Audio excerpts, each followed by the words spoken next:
All right, we are coming up on 8 o'clock. So, let's settle in, let's get comfortable, and let's grab our books, because we are getting back tonight with The Phantom of the Opera.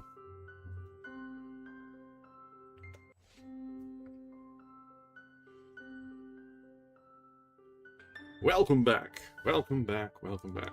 I have not updated my drink yet, because it's a Sunday night, and, well, I really don't need an excuse, but we're pulling out a gin and tonic tonight, because I still have tonic left, even if it is the foul bottle of tonic I have.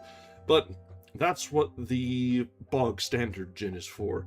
A little bit more gin, and bad tonic goes down easier. It's like we're British. Fuck. There's not that much of it left. So let this be a reminder to everyone. Don't buy tonic from Kroger. Obviously not sponsored.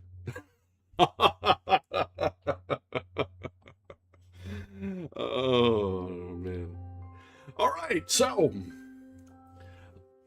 last night we were reading Dragonflight in our unarchived stream, and we made good progress there, but I think it is time for us to get back to our regular routine with our normal, yeah, not the Kroger brand.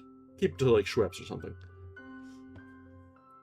Let's get back to our normal routine, our regular classic reading with old books, more older books.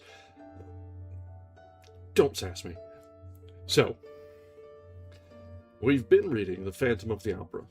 We are a little bit more, or a little bit less than halfway, actually. There's a lot more to this than I expected, honestly. From where we are in the story, I'm either beginning to suspect that there is quite a lot more to the book version than there is to the stage play, or there are certain bits that are stretched out or given additional detail. Because if I'm about, if I've got my bearings right, we're well over halfway. We're getting into the third act or so, and post intermission, and things are at a climax. Things are about to go really off the rails, actually. But that's not particularly where we are in the book. It's about right, but like, we've got more than half the book left. Unless there's a significant postscript and afterward and whatever that's padding out the length of my e-reader here. It could be. I haven't really looked ahead. But we're getting into the point where the tension is on the rise. Christine and Raoul are having their secret romance, but it's not quite so secret as they might wish. They've had someone keeping very close watch over them, especially as Christine is baring her soul and explaining all of the secrets of the Phantom to Raoul. Well, I'm sure this is going to go very, very well, considering how much she said that should have been left unsaid, in earshot of the person about whom she's speaking. Well, no one likes a gossip. And Christine, girl, please. So, let's go ahead and get into our reading nook. Simba has joined us already. Hello, hello. And we will pick back up tonight from chapter 13 here. Right at the bottom of the page. The formatting of this one is awkward. As we'd mentioned when we were getting started, this is a very early EPUB from Gutenberg. And one of the first, I think we mentioned that it was in the triple digits, when all told there are at least 2 more digits to the new one, what's coming out now. So they hadn't quite ironed out all the kinks here. Got the formatting just right. But that's fine. That's fine. All right. So, resuming tonight from chapter 13 of Gaston Leroux's The Phantom of the Opera, a masterstroke of the trapdoor lover.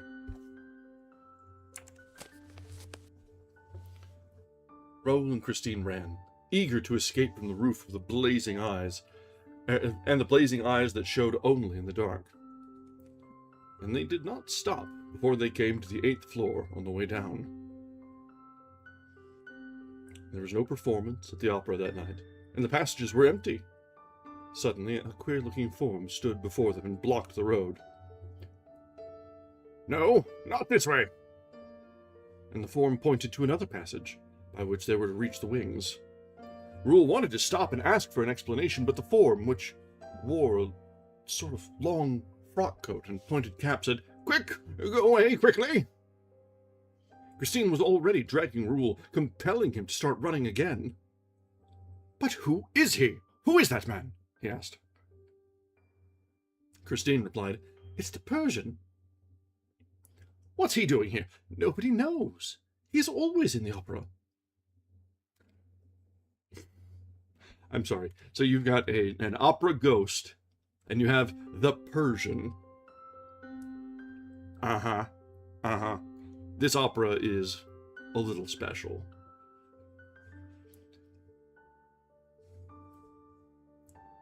"You are making me run away for the first time in my life. If we really saw Eric, what I ought to have done was to nail him to Apollo's lyre, just as we nail the owls to the walls of our Breton farms, and there would have been no more question of him."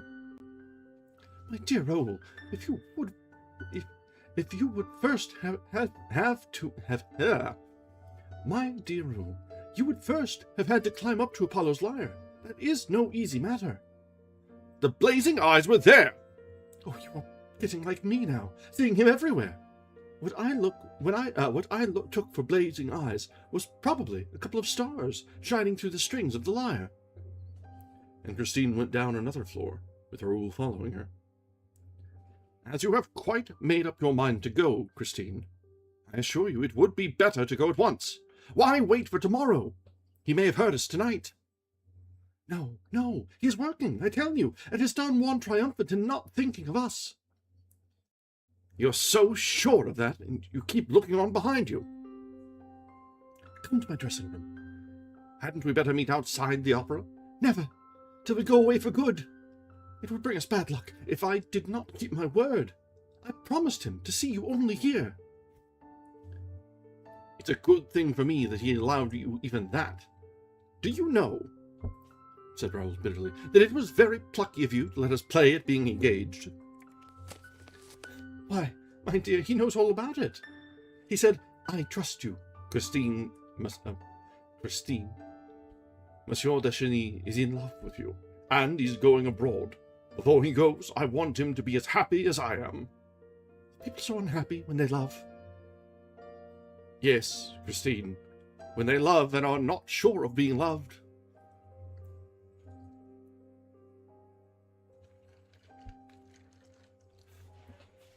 They came to Christine's dressing room. Why do you think that you are safer in this room than on the stage? Asked Raoul. You heard him through the walls here. Therefore he can certainly hear us. No, he gave me his word not to be behind the walls of my dressing room again, and I believe Eric's word. This room and my bedroom on the lake are for me, exclusively, and not to be approached by him. Girl, you're sitting there going back on your word, and you expect him to do the same, to not do the same.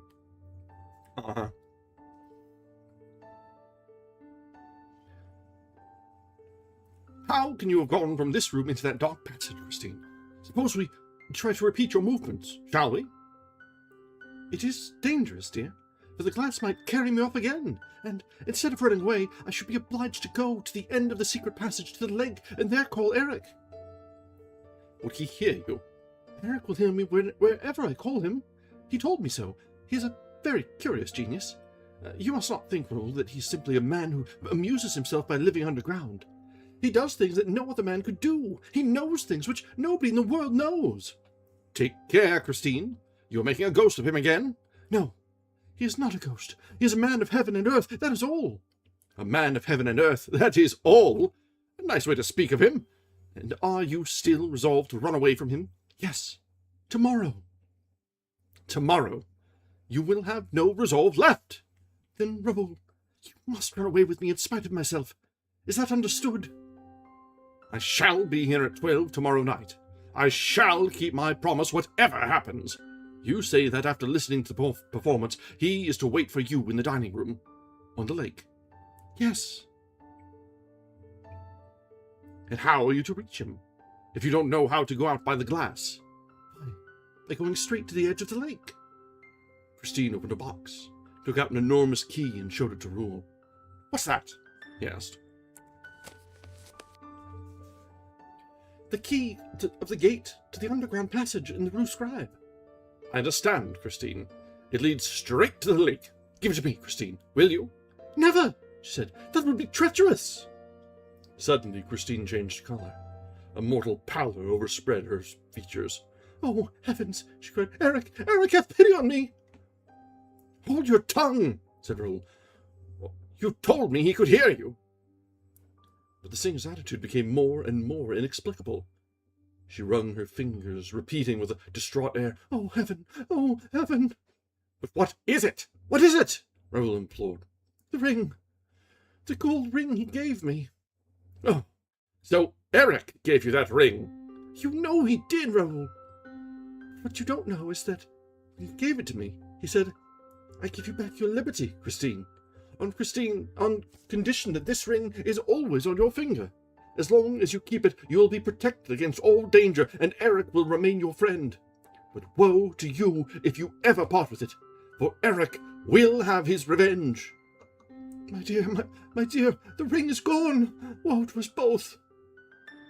They both looked for the ring, but could not find it. Christine refused to be pacified.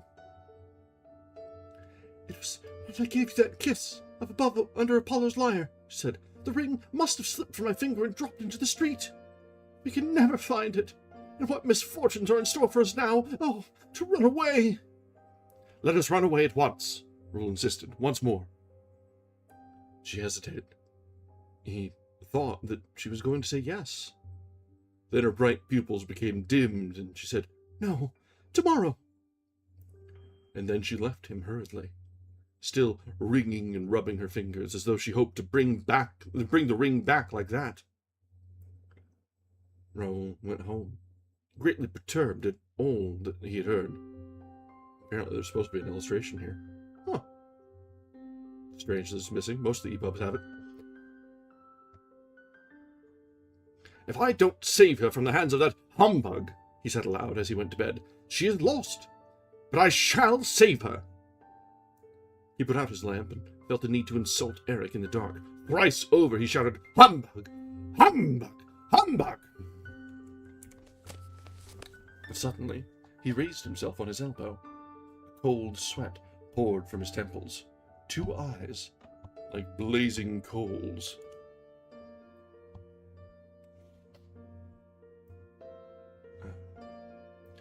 had appeared at the foot of his bed. They stared at him fixedly, terribly, in the darkness of the night.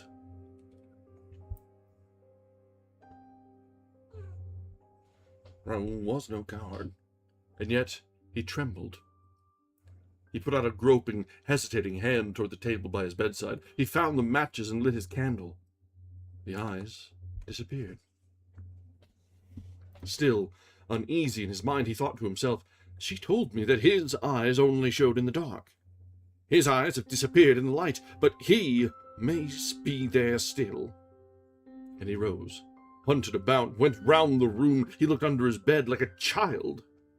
Then he thought himself absurd, got into bed again, and blew out the candle. The eyes reappeared. He sat up and stared back at them with all the courage he possessed. Then he cried, Is that you, Eric? Man, genius, or ghost, is it you? He reflected. If it's he, he's on the balcony. Then he ran to the chest of drawers and groped for his revolver. He opened the balcony window, looked out, saw nothing, and closed the window again. He went back to bed, shivering, for the night was cold, and put the revolver on the table within his reach. The eyes were still there, at the foot of the bed. Were they between the bed and the window pane? Or behind the pane? That is to say, on the balcony? That was what Raoul wanted to know. He also wanted to know if those eyes belonged to a human being. He wanted to know everything. Then, patiently, calmly, he seized his revolver and took aim. He aimed a little above the 2 eyes. Surely, if they were eyes, and if above those 2 eyes there was a forehead, and if Raoul was not too clumsy. The shot made a terrible din amid the silence of the slumbering house. And while footsteps came hurrying along the passages, Raoul sat up with outstretched arm, ready to fire again if need be. This time, the 2 eyes had disappeared. Servants appeared carrying lights. Count Philippe, terribly anxious. What is it? I think I have been dreaming, replied the young man. I fired at 2 stars that kept me from sleeping. You're raving! Are you ill? For God's sake, tell me, Raoul, what happened? And the Count seized hold of the revolver. No, I'm not raving. Besides, we shall soon see. He got out of bed, put on a dressing gown and slippers, took a light from the hands of a servant, and, opening the window, stepped out on the balcony.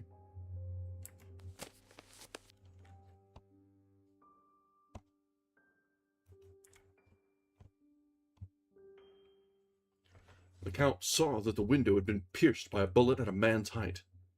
Raoul was leaning over the balcony with his candle. Aha! He said. Blood! Blood! Here! There! More blood! That's a good thing. A ghost who bleeds is less dangerous. He grinned. Raoul! Raoul! Raoul!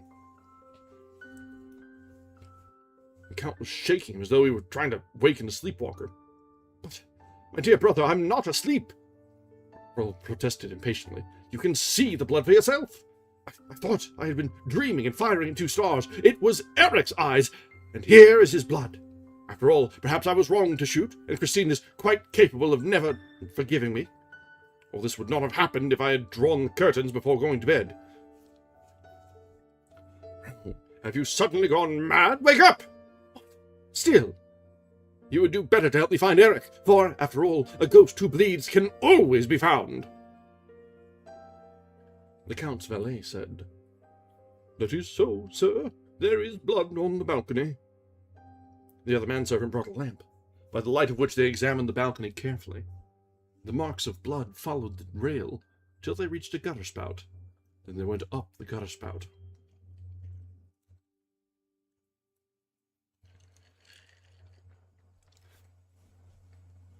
My dear fellow, said Count Philippe, you have fired at a cat. The misfortune is, said Raoul with a grin, that it's quite possible. With Eric, you never know. Is it Eric? Is it the cat? Is it the ghost? No! With Eric, you can't tell! Raoul went on, making this strange sort of remarks, which corresponded so intimately and logically with the preoccupation of his brain.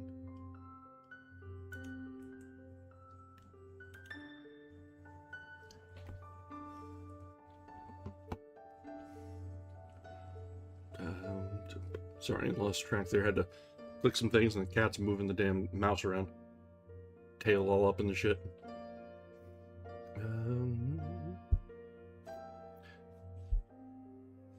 Raoul went on, making the strange sort of remarks which corresponded so intimately and logically with the preoccupation of his brain, and which, at the same time, tended to persuade many people that his mind was unhinged. The Count himself was seized with this idea, and later the examining magistrate, on receiving the report of the commissary of police, came to the same conclusion. Who is Eric? Asked the Count, pressing his brother's hand. He is my rival, and if he is not dead, it's a pity. He dismissed the servants with a wave of his hand, and the two Chinese were left alone. But the men were not out of earshot, before the Count's valet heard Raoul say, distinctly and emphatically, I shall carry off Christine Daae tonight. The phrase was afterward repeated to Monsieur Faure, the examining magistrate, but no one ever knew exactly what passed between the brothers at this interview. The servants declared that this was not their first quarrel. Their voices had penetrated the wall, and it was always an actress called Christine Daae that was in question. At breakfast, the early morning breakfast, which the Count took in his study, Philippe sent for his brother. Raoul appeared silent and gloomy. The scene was a very short one. Philippe handed his brother a copy of the Epoch, and said, Read that! The Viscount read, The latest in the Faubourg is that there is a promise of marriage between Mademoiselle Christine Daae and the opera singer and Monsieur le Vicomte Raoul de Chagny. If the gossips are to be credited, Count Philippe has sworn that, for the first time on record, the Chagny's shall not keep their promise. But, as love is all-powerful, at the opera and even more than elsewhere, we wonder how Count Philippe intends to prevent the Viscount, his brother, from leading the new Margarita to the altar. The two brothers are said to adore each other, but the Count is curiously mistaken if he imagines that brotherly love will triumph over love, pure and simple. You see, Raoul, said the Count, you are making us ridiculous. That little girl has turned your head with her ghost stories. The Viscount had evidently repeated Christine's narrative to his brother during the night. All that he now said was, Goodbye, Philippe. Have you quite made up your mind? You are going tonight? With her? No reply. Surely you will not do anything so foolish. I shall know how to prevent you. Goodbye, Philippe, said the Viscount again, and left the room. This scene was described to the examining magistrate by the Count himself, who did not see Raoul again until that evening, at the opera, a few minutes before Christine's disappearance. Raoul, in fact, devoted the whole day to his preparations for the flight. The horses, the carriage, the coachman, the provisions, the luggage, the money required for the journey, the road to be taken. He had resolved not to go by train. so as to throw the ghost off the scent. All this had to be settled and provided for, and it occupied him until 9 o'clock at night. At 9 o'clock, a sort of traveling barouche, with the curtains of its windows closed down, took its place in the rank on the rotunda side. It was drawn by 2 powerful horses, driven by a coachman whose face was almost concealed in the long folds of a muffler. In front of this traveling carriage were 3 broughams, belonging respectively to Carlotta, who had suddenly returned to Paris, to Sorelli, and to the head of the rank, at the head of the rank, to Comte Philippe de Cheny. No one left the barouche. The coachman remained in his box, and the 3 other coachmen remained on theirs. A shadow in a long black cloak and a soft black felt hat passed along the pavement between the rotunda and the carriages, examined the barouche carefully, went up to the horses and the coachman, and then moved away without saying a word. The magistrate afterward believed that this shadow was that of the Vicomte Raoul de Cheny. But I do not agree, seeing that evening, as every evening, the Vicomte de Cheny was wearing a tall hat, which hat, besides, was subsequently found. I am more inclined to think that the shadow was that of the ghost, who knew all about the whole affair, as the reader will soon perceive. They were giving Faust, as it happened, before a splendid house. The Faubourg was magnificently represented, and the paragraph in that evening's Epoque had already produced its effect, for all eyes were turned to the box in which Count Philippe sat alone, apparently in a very indifferent and careless frame of mind. The feminine element in the brilliant audience seemed curiously puzzled. The Viscount's absence gave rise to any amount of whispering behind the fans. Christine Daae met with a rather cold reception. That special audience could not forgive her for aiming so high. The singer noticed this unfavorable attitude of a portion of the house, and was confused by it. The regular frequenters of the opera, who pretended to know the truth about the Viscount's love story, exchanged significant smiles at certain passages in Marguerite's part. And they made a show of turning and looking at Philippe de Cheny's box when Christine sang, "I wish I could but know who was he that addressed me, if he was noble, or at least what his name is."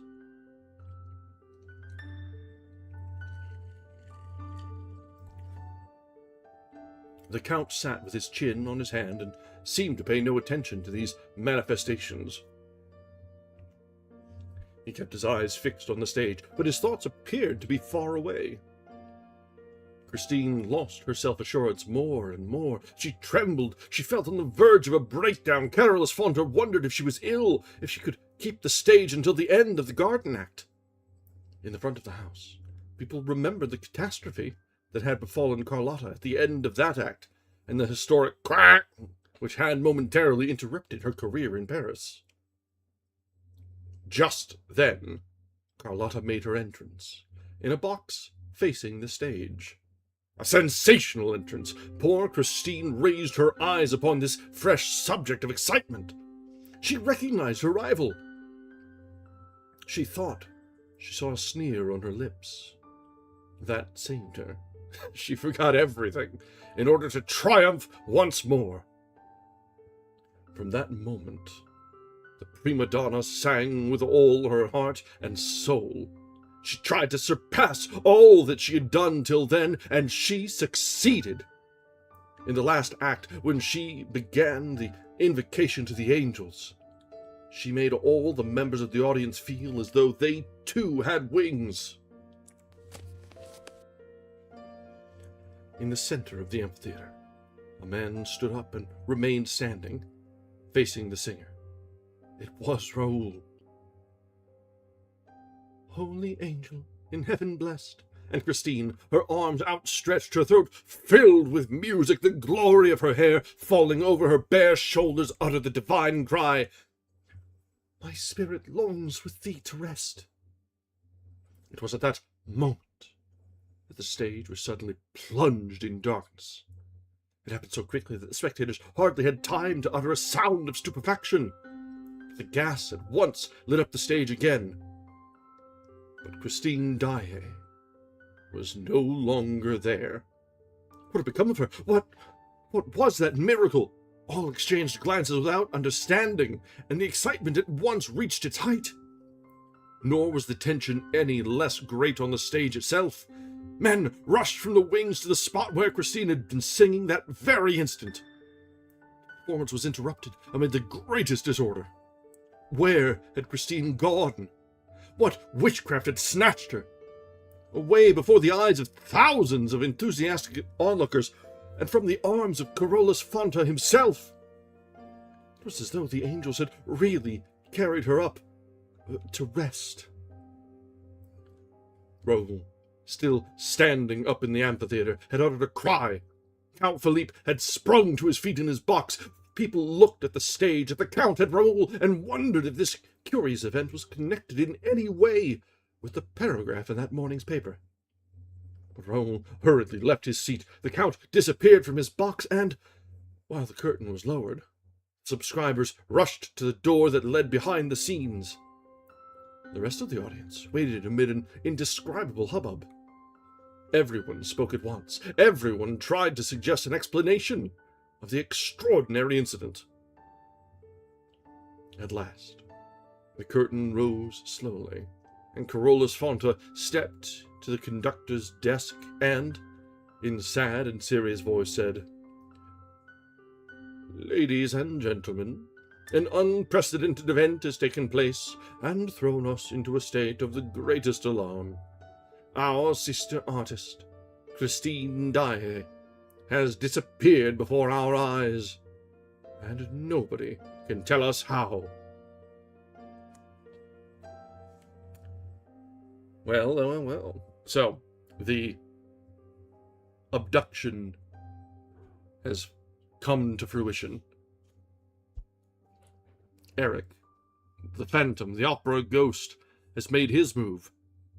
The last moment before Christine and Raoul were going to make their own move.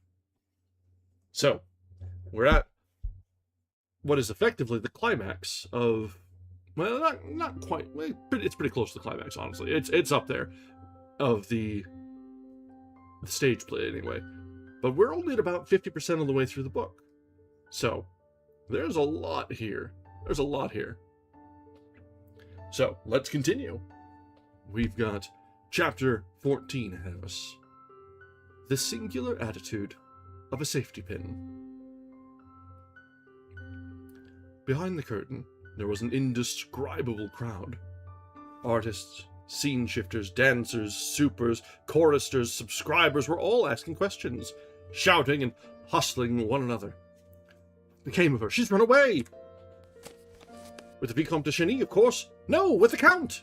Ah, here's Carlotta. Carlotta did the trick. No, it was the ghost! And a few laughed, especially as a careful examination of the trapdoors and boards had put the idea of an accident out of the question. Amid this noisy throng, 3 men stood, talking in a low voice with despairing gestures. They were Gabriel, the chorus master, Mercier, the acting manager, and Remy, the secretary, not the rat. They retired to a corner of the lobby, by which the stage communicates with the wide passage leading to the foyer of the ballet. Foyer of the ballet. Okay, that's got a nice pacing to it. Here they stood and argued behind some enormous properties. I knocked at the door, said Remy. They did not answer. Perhaps they are not in the office. In any case, it's impossible to find out, for they took the keys with them.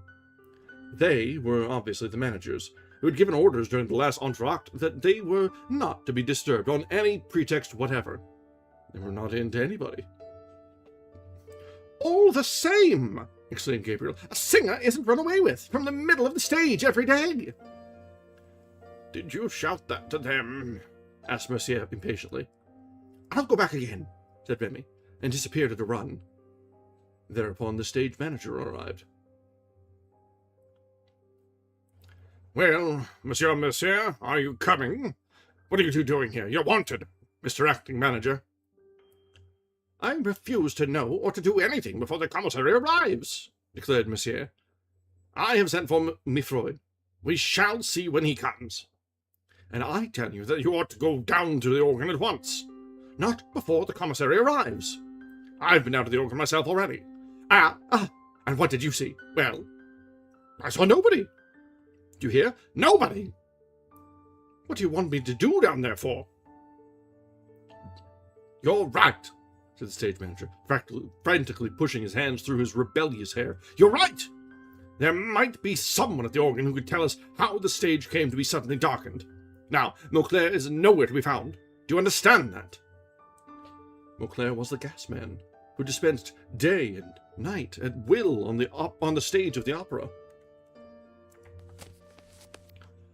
Mauclair is not to be found, repeated Mercier, taking back.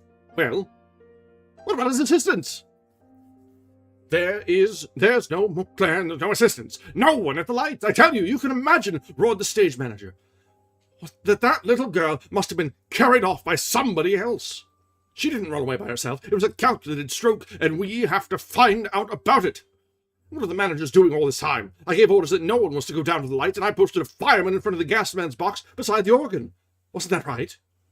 Yes, quite right. And now let's wait for the commissary. The stage manager walked away, shrugging his shoulders, fuming, muttering insults at those milksops who remained quietly squatting in a corner while the whole theatre was topsy-turvy. Gabriel and Mercier were not so quiet as all that. Only they had received an order that paralyzed them. The managers were not to be disturbed on any account. Remy had violated that order and met with no success. At that moment, he returned from his new expedition, wearing a curiously startled air. Well, have you seen them? Moncharmin opened the door at last. His eyes were starting out of his head. I thought he meant to strike me. I could not get a word in. And what do you think he shouted at me? Have you a safety pin? No? Well, then clear out! I tried to tell him that an unheard of thing had happened on the stage, but he roared, a safety pin! Give me a safety pin at once! A boy heard him. He was bellowing like a bull, ran up with a safety pin and gave it to him. Whereupon Moncharmin slammed the door in my face. And there you are. And couldn't you have said Christine Daae? I would like to have seen you in my place. He was foaming at the mouth. He thought of nothing but his safety pin. I believe if they hadn't brought him one on the spot, he would have fallen down in a fit. Oh, this isn't natural. And our managers are going mad. Besides, it can't go on like this. I'm not used to being treated in that fashion. Suddenly, Gabriel whispered, It's another trick of the OG's. Remy gave a grin, Mercier a sigh, and seemed about to speak, but meeting Gabriel's eye said nothing. However, Mercier felt his responsibility increased as the minutes passed without the managers appearing, and, at last, he could stand it no longer. Look here, I'll go and hunt them out myself. Gabriel, turning very gloomy and serious, stopped him. Be careful what you're doing, Monsieur. If they're staying in their office, it's probably because they have to. OG has more than one trick in his bag. But Monsieur shook his head. That's their lookout. I'm going. If people had listened to me, the police would have known everything long ago. And he went. What's everything? Asked Remy. What was there to tell the police? Why don't you answer, Gabriel? Oh, so you know something. Well, you would do better to tell me, too, if you don't want me to shout out that you are all going mad. Yes, that's what you are, mad! Gabriel put on a stupid look and pretended not to understand the private secretary's unseemly outburst. What something am I supposed to know? He said. I don't know what you mean. Remy began to lose his temper. This evening, Richard and Moncharmin were behaving like lunatics, here, between the acts. I never noticed it, growled Gabriel, very much annoyed. Then you're the only one. Do you think that I didn't see them? That Monsieur Perrabis, the manager of the Credit Central, noticed nothing? And Monsieur de la Bauderie, the ambassador, has no eyes to see with? Why, all the subscribers were pointing at our managers. But what were our managers doing? Asked Gabriel, putting on his most innocent air. What were they doing? You know better than anyone what they were doing. You were there. You were watching them. You and Monsieur. You were the only two who didn't laugh. I don't understand. Gabriel raised his arms and dropped them to his sides again, which gesture was meant to convey that the question did not interest him in the least. Remy continued. What is the sense of this new mania of theirs? Why won't they have anyone come near them now? What? Won't they have anyone come near them? And they won't let anyone touch them? Really? Have you noticed that they won't let anyone touch them? That is certainly odd. Oh, so you admit it, and high time too, and then they walk backward! Excuse me, what? Backward! You've seen our managers walk backward! Why? I thought that only crabs walked backward. Don't laugh, Gabriel. Don't laugh. I'm not laughing, protested Gabriel, looking as solemn as a judge. Perhaps you can tell me this, Gabriel, as you're an intimate friend of the management. When I went up to Monsieur Richard outside the foyer during the crowded interval, with my hand out before me, why did Monsieur Moncharmin hurriedly whisper to me, Go away! Go away! Whatever you do, don't touch Monsieur le Directeur. Am I supposed to have an infectious disease? It's incredible. And, a little later, when Monsieur de la Borderie went up to Monsieur Richard, didn't you see Monsieur Moncharmin fling himself between them and hear him exclaim, Monsieur l'Ambassadeur, treat you not to touch Monsieur le Directeur. It's terrible! What was Richard doing meanwhile? What was he doing? Why, you saw him. He turned about, bowed in front of him, though there was nobody in front of him, and withdrew backward. Backward? And Moncharmin, behind Richard, also turned about. That is, he described a semicircle behind Richard, and also walked backward. And they went like that to the staircase leading to the manager's office. Backward, backward, backward! Well, if they are not mad, will you explain what it means? Perhaps they were practicing a figure in the ballet? Suggested Gabriel, without much conviction in his voice. The secretary was furious at this wretched joke, made at so dramatic a moment. He knit his brows and contracted his lips. Then he put his mouth to Gabriel's ear. Don't be so sly, Gabriel. There are things going on for which you and Mercier are partly responsible. What do you mean? Asked Gabriel. Christine Daae is not the only one who suddenly disappeared tonight. Oh, nonsense. There's no nonsense about it. Perhaps you can tell me why. When Mother Giry came down to the foyer just now, Mercier took her by the hand and hurried her away with him. Really? Said Gabriel. I never saw it. You did see it, Gabriel, for you went with Mercier and Mother Giry to Mercier's office. Since then, you and Mercier have been seen, but no one has seen Mother Giry. Do you think we've eaten her? No. You've locked her up in the office, and anyone passing the office can hear her yelling, Oh, the scoundrels! Oh, the scoundrels! At this point of this singular conversation, Mercier arrived, all out of breath. There! He said in a gloomy voice. It's worse than ever. I shouted, It's a serious matter. Open the door. It's I, Mercier. I heard footsteps. The door opened and Moncharmin appeared. He was very pale. He said, What do you want? I said, Someone has run away with Christine Daae. What do you think he said? And a good job, too! And he shut the door. You're putting this in my hand. Mercier opened his hand. Remy and Gabriel looked. The safety pin! Cried Remy. Strange, strange, muttered Gabriel, who could not help shivering. Suddenly, a voice made them all three turn around. I beg your pardon, gentlemen. Could you tell me where Christine Daae is? In spite of the seriousness of the circumstances, the absurdity of the question would have made them roar with laughter, if they had not caught sight of a face so sorrow-stricken that they were at once seized with pity. It was the Vicomte Raoul de Chagny.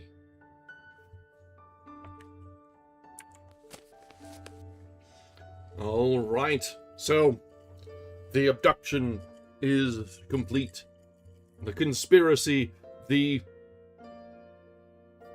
whatever the heck happened there, honestly. And so, there's all sorts going on now. And Raoul is left holding the bag, so to speak. He had his preparations made mere hours from running away, eloping with Christine. But all for naught.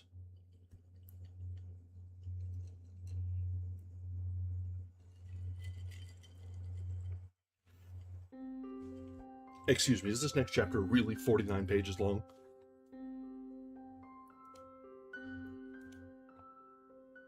No, okay. It's just bad formatting.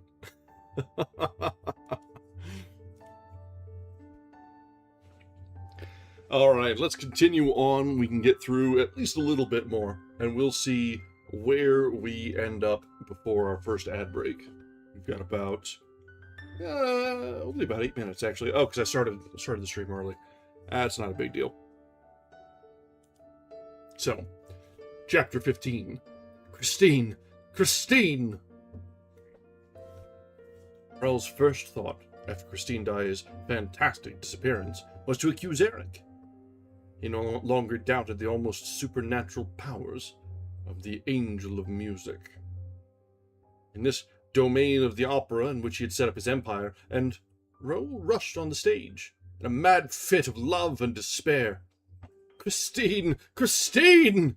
he moaned, calling to her as he felt that she must be calling to him from the depths of that dark pit to which the monster had carried her. "Christine! Christine!" And he seemed to hear the girl's screams through the frail boards that separated him from her. He bent forward, he listened, he wandered over the stage like a madman. Ah! To descend into that pit of darkness, every entrance to which was closed to him.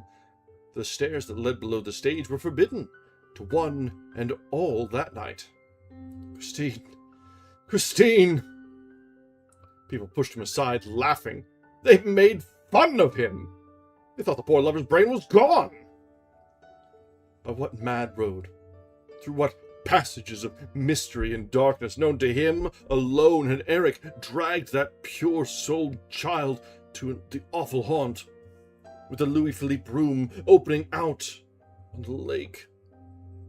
Christine, Christine, why don't you answer? Are you alive? Hideous thoughts flashed through Raoul's congested brain. Of course, Eric must have discovered the secret. Must have known that Christine had played him false. What a vengeance would be his! And Raoul thought again of the yellow stars that had come the night before and roamed over his balcony. Why had he not put them out for good? There were some men's eyes that dilated in the darkness and shone like stars, or like cat's eyes. Certainly albinos, who seemed to have rabbit's eyes by days, had cat's eyes at night. Everybody knew that. Oh, okay. Yes, he had undoubtedly fired at Eric. Why had he not killed him? The monster had fled up the gutter spout like a cat or a convict who, everybody knew that also, would scale the very skies with the help of a gutter spout. No doubt, Eric was at that time contemplating some decisive step against Raoul. But he had been wounded and had escaped to turn against poor Christine instead. Such were the cruel thoughts that haunted Raoul as he ran to the singer's dressing room. Christine! Christine! Bitter tears scorched the boy's eyelids as he saw scattered over the furniture the clothes which his beautiful bride was to have worn at the hour of their flight. Oh, why had she refused to leave earlier? Yeah, there's some interesting common sense in late 1800s France, I guess. The sense of the not quite so common sort that we have today. Why had she toyed with the threatening catastrophe? Why toyed with the monster's heart? Why, in a final access of pity, had she insisted on flinging, as a last sop to that demon's soul, her divine song, "Holy angel in heaven blessed, my spirit longs with thee to rest"? Raoul, his throat filled with sobs, oaths, and insults, fumbled awkwardly at the great mirror that had opened one night before his eyes to let Christine pass to the murky dwelling below. He pushed, pressed, groped about, but the glass apparently obeyed no one but Eric. Perhaps actions were not enough for the glass of the kind.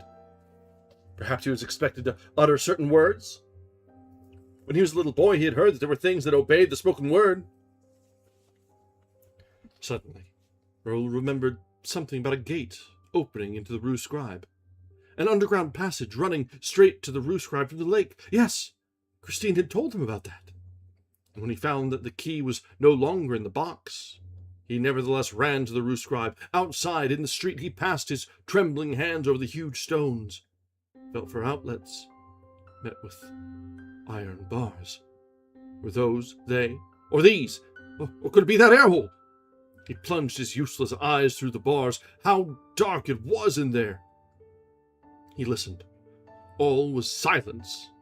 He went round the building and came to bigger bars, immense gates.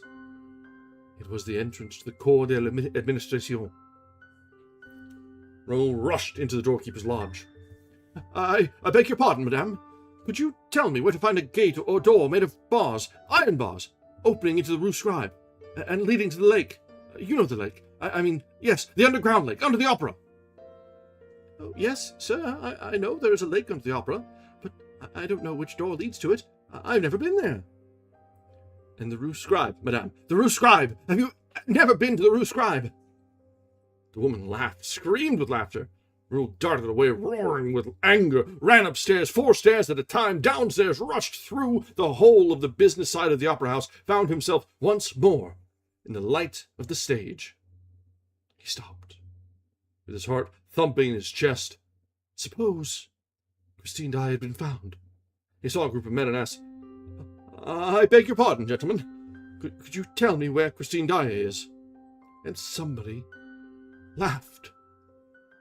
At the same moment, the stage buzzed with a new sound, and amid a crowd of men in evening dress, all talking and gesticulating together, appeared a man who seemed very calm and displayed a pleasant face, all pink and chubby-cheeked, crowned with curly hair and lit up by a pair of wonderfully serene blue eyes.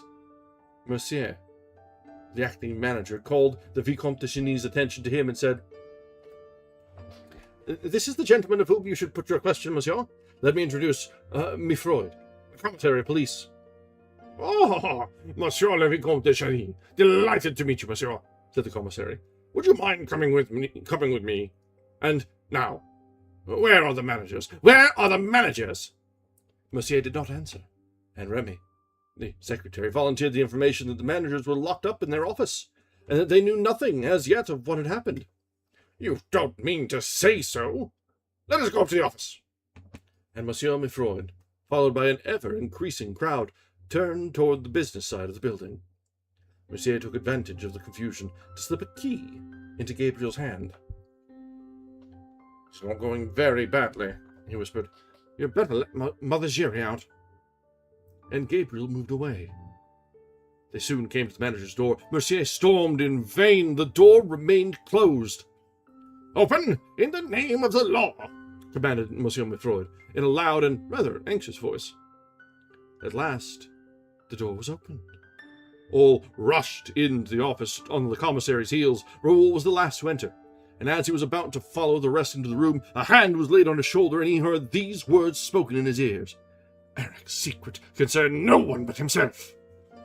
He turned round with a stifled exclamation. The hand that was laid on his shoulder was now placed on the lips of a person with an ebony skin, with eyes of jade, with an astrakhan cap on his head. The Persian!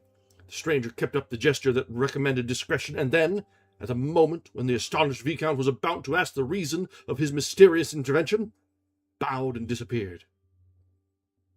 All right, we've got ads that have just started, like we were seconds either way to reaching the end of that chapter. So let's go ahead and take a short break. Stand up, stretch your legs, attend to your fuzzy friends, top up your drinks, and we'll be back in just a few minutes.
All right, we are back.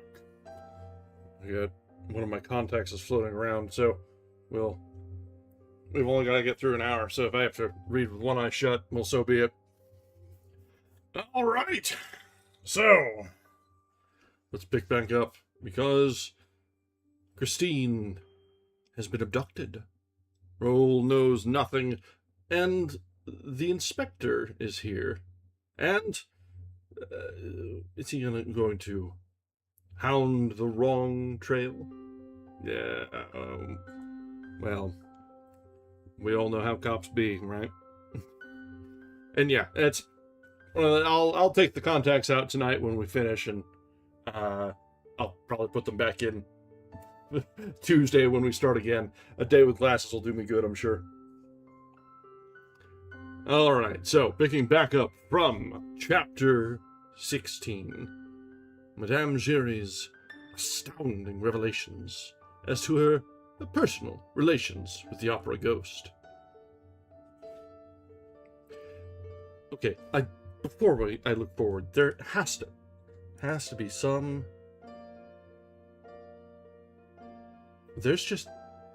We're just legitimately halfway through the book. This is so much more. Huh.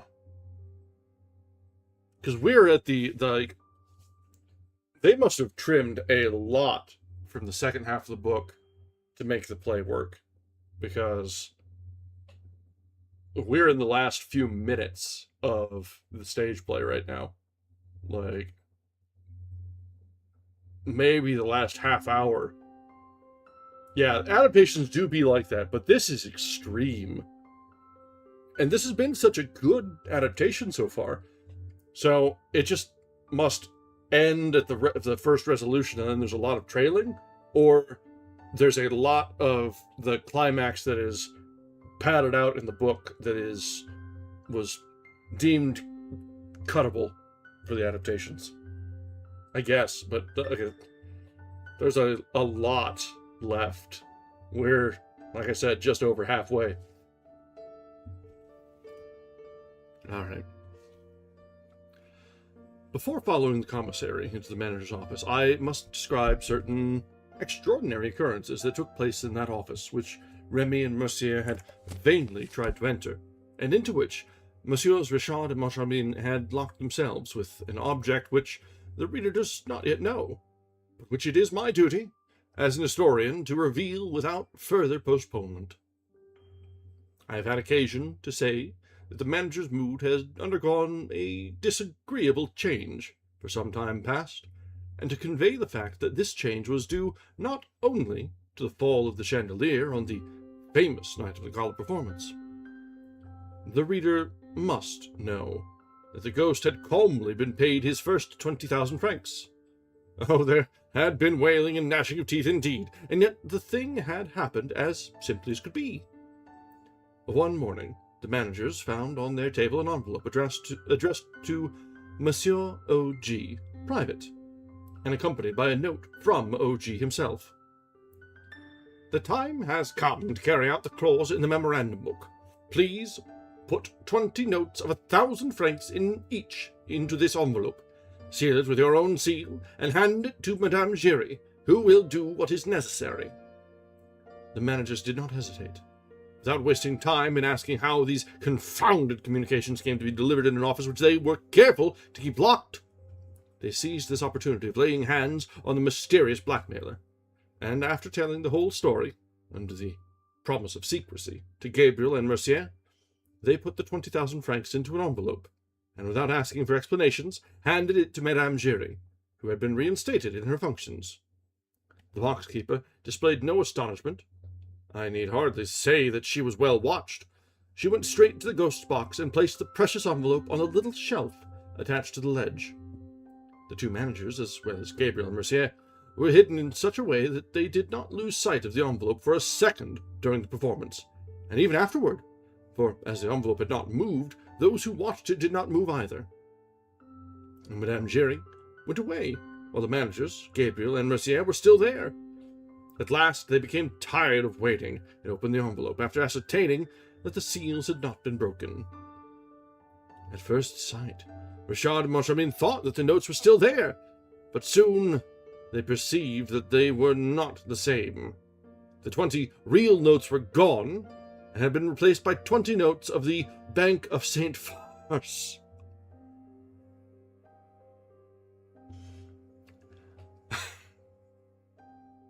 Well played. Well played, Opera Ghost. The manager's rage and fright were unmistakable. Moncharmin wanted to send for the commissary of police, but Richard objected.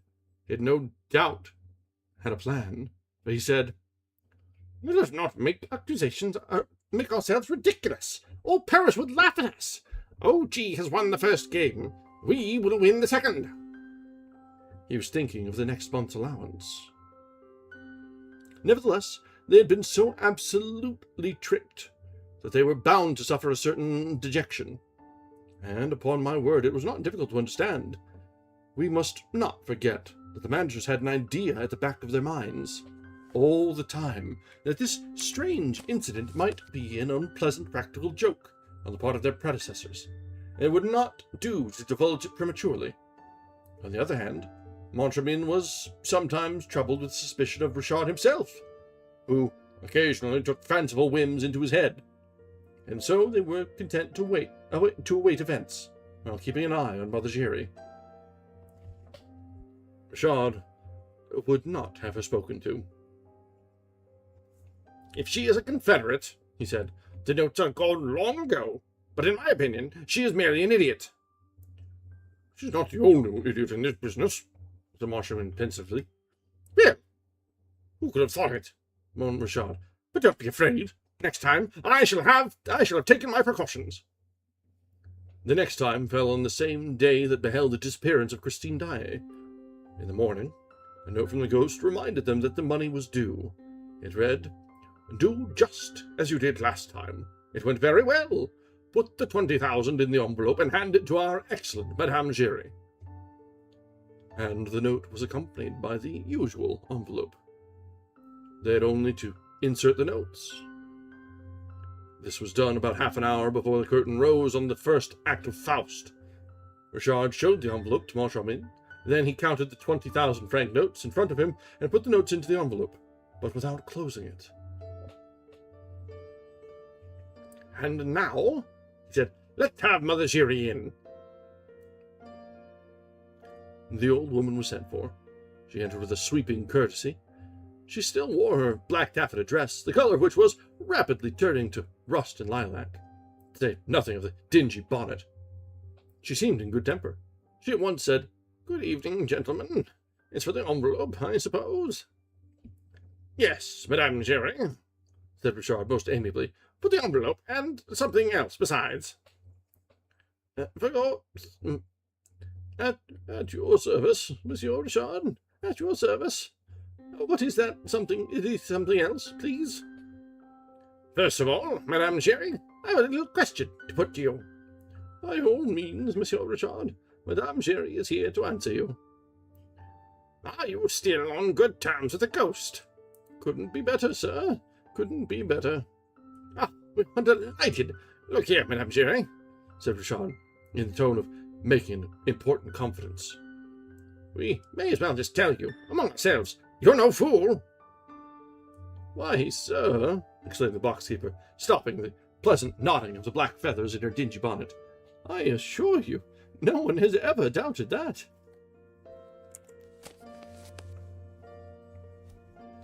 "We are quite agreed. We shall soon understand one another. The story of the ghost is all humbug, isn't it? Well, still between ourselves, it has lasted long enough." Madame Giry looked at the manager as though they were talking Chinese. She walked up to Richard's table and asked, rather anxiously, "What do you mean? I don't understand." "Oh, you understand quite well. In any case, you've got to understand. And first of all, tell us his name." "Whose name?" "The name of the man whose accomplice you are, Madame Giry." "I am the ghost's accomplice? I? His accomplice in what way, pray?" "To do all he wants." "Oh, he's not very troublesome, you know." "And does he still tip you?" "I mustn't complain." "How much does he give you for bringing him that envelope?" 10 francs. "You poor thing! That's not much, is it?" "Why?" "I'll tell you presently, Madame Giry. Just now, we should like to know for what extraordinary reason you have given yourself body and soul to that ghost. Madame Giry's friendship and devotion are not to be bought for 5 francs or 10 francs. "That's true enough, and I can tell you the reason, sir. There's no disgrace about it. On the contrary." "We're quite sure of that, Madame Giry." "Well, it's like this. Only the ghost doesn't like me to talk about his business." "Indeed," sneered Richard. "But this is a matter that concerns myself alone. Well, it was in box 5 one evening. I found a letter addressed to myself, a sort of note, written in red ink. I needn't read the letter, do you, sir? I know it by heart, and I shall never forget it if I live to be 100. And Madame Giry, drawing herself up, recited the letter with touching eloquence. Madame, 1825. Mademoiselle Menetrier, leader of the ballet, became Marquise de Cossé. 1832. Mademoiselle Marie Taglioni, a dancer, became Comtesse Gilbert de Vaussin. 1846. La Sota, a dancer, married a brother of the King of Spain. 1847.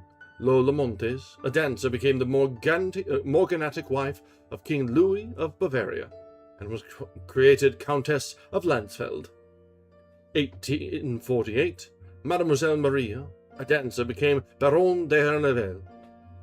1870. Teresa Hassier, a dancer, married Dom Fernando, brother to the King of Portugal.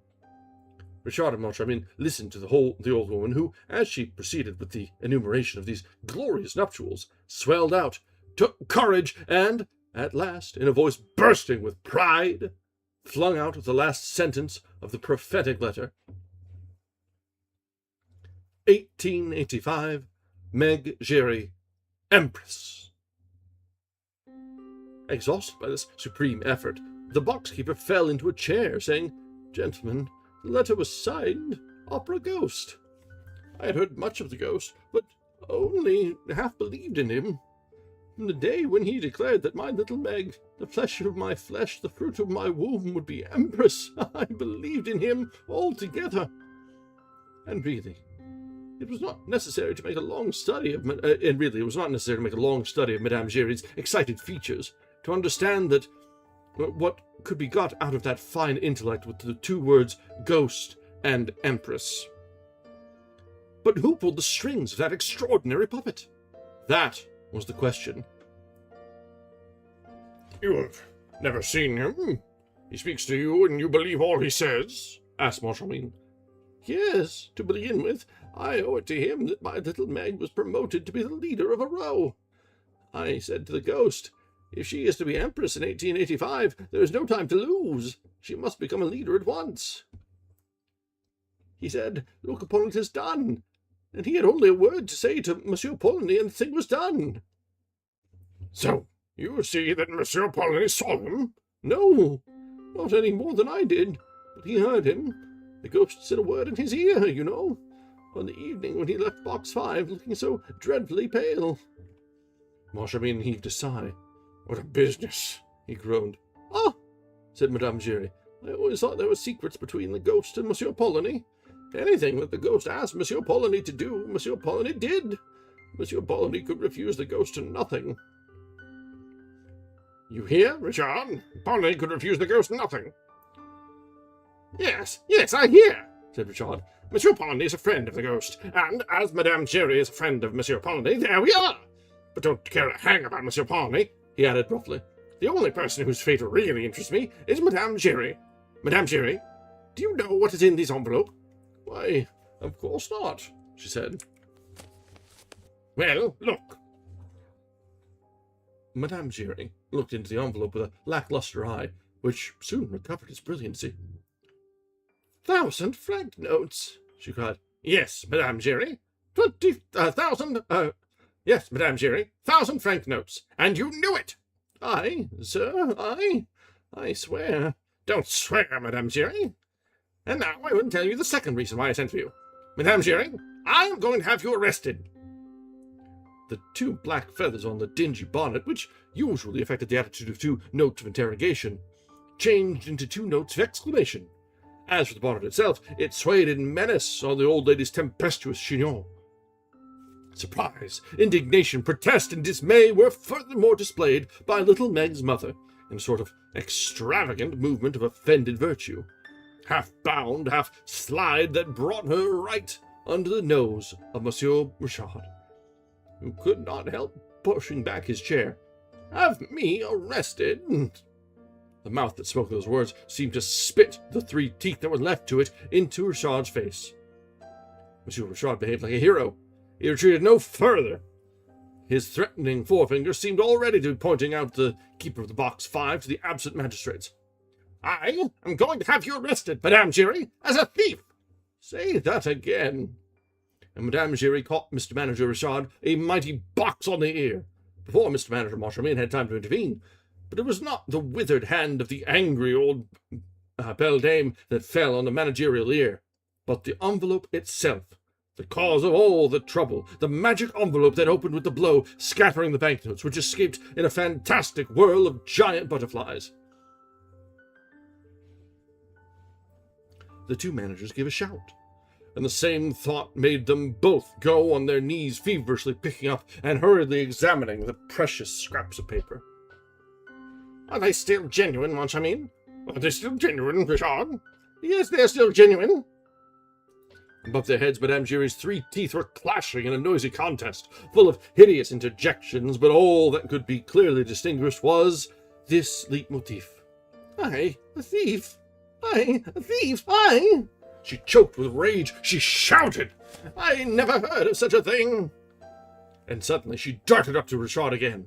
"In any case," she yelled, "you, Monsieur Richard, ought to know better than I where the 20,000 francs went to."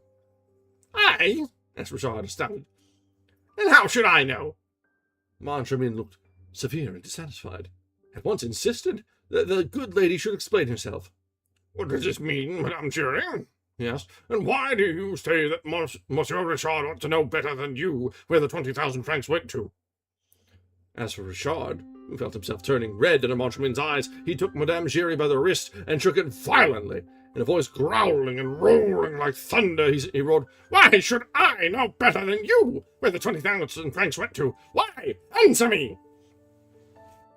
"Because they went into your pocket," gasped the old woman, looking at him as if he were the devil incarnate.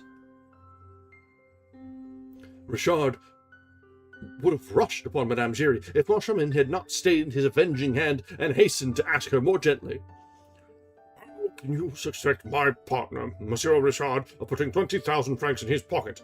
"I never said that," declared Madame Giry, "seeing that it was myself who put the 20,000 francs into Monsieur Richard's pocket." And she added under her voice, "There, it's out, and may the ghost forgive me." Richard began bellowing anew. He is, in fact, still haunting the opera, yes. He's, underneath the opera. He's stolen himself a bride, right out from the noses of everyone. Richard began bellowing anew, but Moncharmin authoritatively ordered him to be silent. Allow me, let the woman explain herself. Let me question her." And he added, "It is really astonishing that you should take up such a tone. We're on the verge of clearing up the whole mystery, and you're in a rage. You're wrong to behave like that. I'm enjoying myself immensely." Madame Giry, like the martyr that she was, raised her head, her face beaming with faith in her own innocence.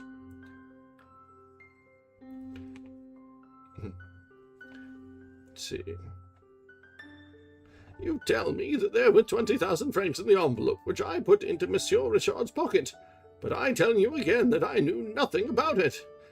Nor Monsieur Richard either, for that matter." "Aha!"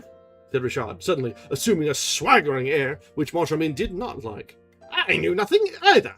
You put 20,000 francs in my pocket, and I knew nothing either. I'm very glad to hear it, Madame Giry."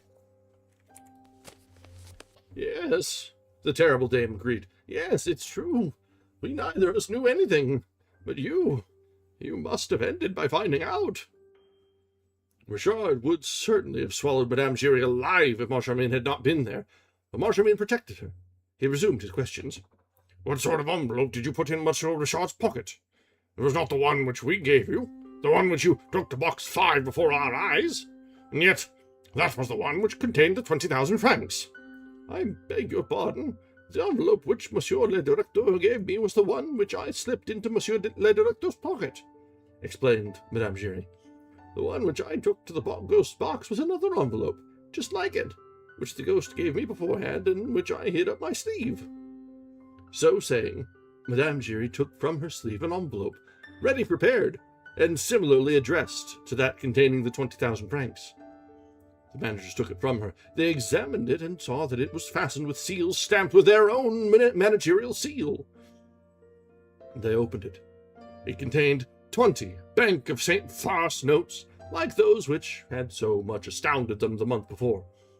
And that will never get old. Bank of St. Farce.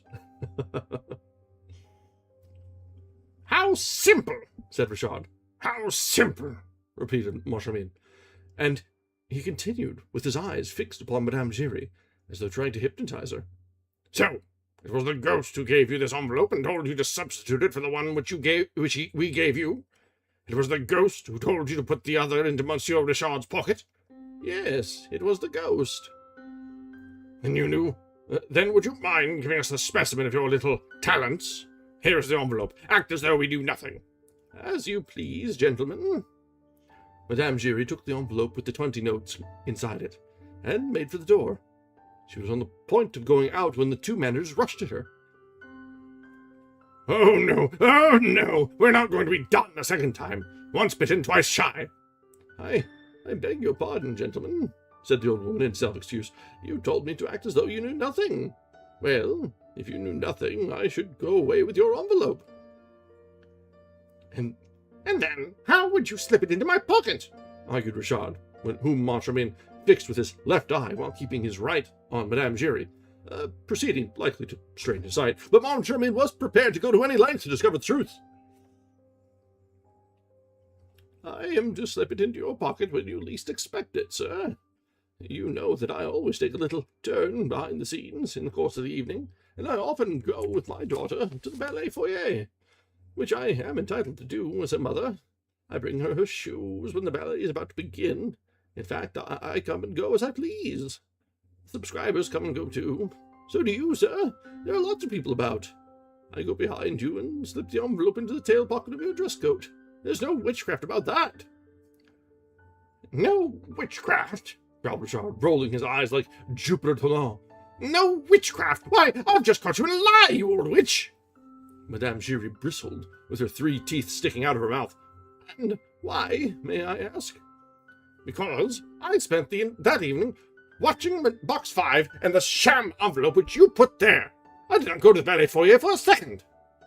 No, sir, and I did not give you the envelope that evening, but at the next performance, on the evening when the Undersecretary of State for Fine Arts... At these words, Monsieur Richard suddenly interrupted Madame Giry. Yes, that's true. I remember now. The Undersecretary went behind the scenes. He asked for me. I went down to the ballet foyer for a moment. I was on the foyer steps. The Undersecretary and his chief clerk were in the foyer itself. I suddenly turned around. You had passed behind me, Madame Giry. You seemed to push against me. Oh, I can see you still. I can see you still. Yes, that's it, sir. That's it. I had just finished my little business. That pocket of yours, sir, is very handy. And Madame Giry once more suited the action to the word. She passed behind Monsieur Richard, and, so nimbly that Montchamin himself was impressed by it, slipped the envelope into the pocket of one of the tails of Monsieur Richard's dress coat. Of course, exclaimed Richard, looking a little pale. It's very clever of O.G. The problem which he had to solve was this. How to do away with any dangerous intermediary between the man who gives the 20,000 francs and the man who receives it. And by far the best thing he could hit upon was to come and take the money from my pocket without my noticing it. As I myself did not know that it was there. It's wonderful. Oh, wonderful, no doubt, Montchamin agreed. Only, you forget, Richard, that I provided 10,000 francs of the 20, and that nobody put anything in my pocket.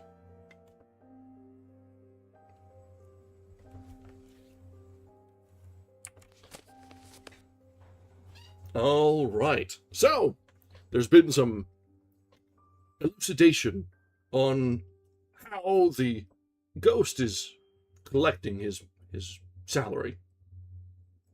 Very professional of a ghost to demand a salary. And so, there it is.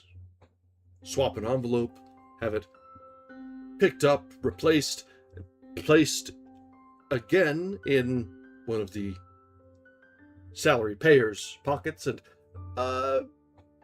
picked up at his own convenience. I know, can you not believe that they were holding out on him? It's that they took up new ownership and they just neglected to pay for the first month or 2 months. Like, I would go mad if I missed my 2-week salary, honestly. So, good on the ghost for putting up with them for so long. Some slightly passive-aggressive, then more aggressive letters was really all that he gave them. And, you know, dropping a chandelier on the audience, and maybe hanging a stagehand, and maybe kidnapping their diva.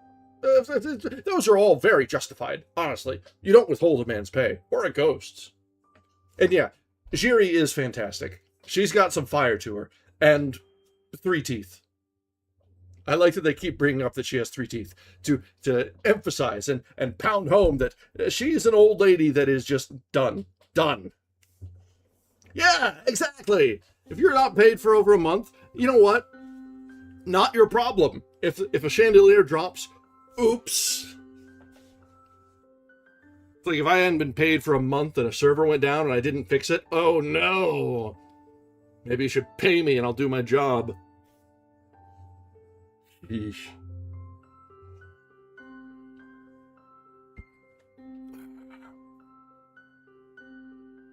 All right, let's see. We've got about 25 minutes, 30 minutes or so left tonight.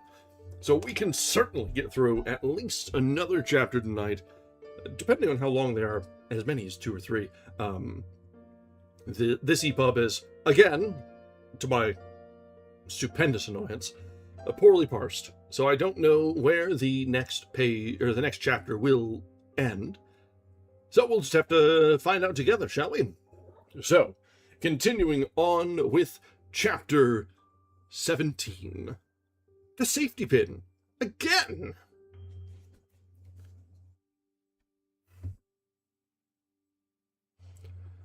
Moncharmin's last phrase so dearly expressed the suspicion in which he now held his partner that it was bound to cause a stormy explanation, at the end of which it was agreed that Richard should yield to all Moncharmin's wishes, with the object of helping him to discover the miscreant who was victimizing them. Never dropped a chandelier, but you know what? A little bit of malicious compliance when things aren't going swimmingly, no one's going to blame you. This brings us to the interval after the Garden Act, with the strange conduct observed by Monsieur Remy, and those curious lapses from the dignity that might be expected of the managers. It was arranged between Richard and Moncharmin, first that Richard should repeat the exact movements which he had made on the night of the disappearance of the first 20,000 francs, and second, that Moncharmin should not for an instant lose sight of Richard's coat-tail pocket, into which Madame Giry was to slip the 20,000 francs.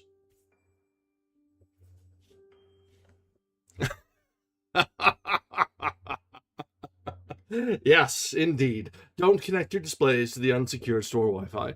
Use the private one for that. Otherwise, who knows what is going to be cast in the middle of a workday, in the middle of a store, to customers of who knows what age. No one can be responsible for what happens is put up on those screens. No one! No one! It could have been anyone. And obviously you're not paying anyone to keep track of the network. Yeah! It could be a customer, it could be someone driving by, it could be some disgruntled staff. No, not the disgruntled staff. It's never the disgruntled staff.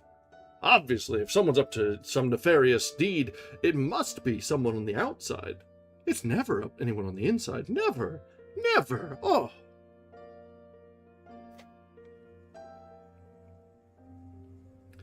Monsieur Richard went and placed himself at the identical spot where he had stood when he bowed to the Undersecretary for Fine Arts. Monsieur Moncharmin took up his position a few steps behind him. Madame Giry passed, rubbed up against Monsieur Richard, got rid of her 20,000 francs in the manager's coat-tail pocket, and disappeared. Or rather, she was conjured away. In accordance with the instructions received from Moncharmin a few minutes earlier, Mercier took the good lady to the acting manager's office and turned the key on her, thus making it impossible for her to communicate with her ghost. Meanwhile, Monsieur Richard was bending and bowing and scraping and walking backward, just as if he had that high and mighty minister, the Undersecretary for Fine Arts, before him. Only, though these marks of politeness would have created no astonishment if the Undersecretary of State had really been in front of Monsieur Richard, they caused an easily comprehensible amazement to the spectators of this very natural but quite inexplicable scene, when Monsieur Richard had no body in front of him. Monsieur Richard bowed to nobody, bent his back before nobody, and walked backward before nobody. And a few steps behind him, Monsieur Moncharmin did the same thing that he was doing, in addition to pushing away Monsieur Remy and begging Monsieur de la Borderie, the ambassador and the manager of the Credit Central, not to touch Monsieur le Directeur. Moncharmin, who had his own ideas, did not want Richard to come to him presently, when the 20,000 francs were gone, and say, "Perhaps if I were the ambassador, or the manager of the Credit Central, or Remy." The more so as, at the time of the first scene, as Richard himself admitted, Richard had met nobody in that part of the theatre after Madame Giry had brushed up against him. Having begun by walking backward in order to bow, Richard continued to do so from prudence, until he reached the passage leading to the offices of the management. In this way, he was constantly watched by Moncharmin from behind, and himself kept an eye on anyone approaching from the front. Once more, this novel method of walking behind the scenes adopted by the managers of our National Academy of Music attracted attention, but the managers themselves thought of nothing but their 20,000 francs.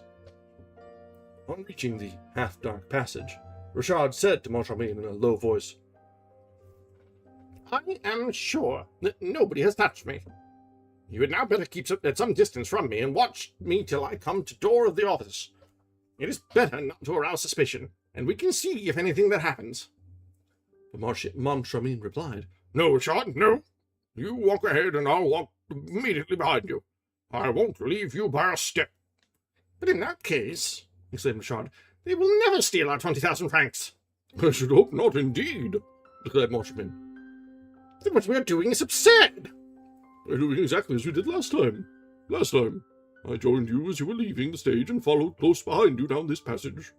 "That's true," sighed Richard, shaking his head and passively obeying Moncharmin. 2 minutes later, the joint managers locked themselves into their office. Moncharmin put himself put the key in his pocket.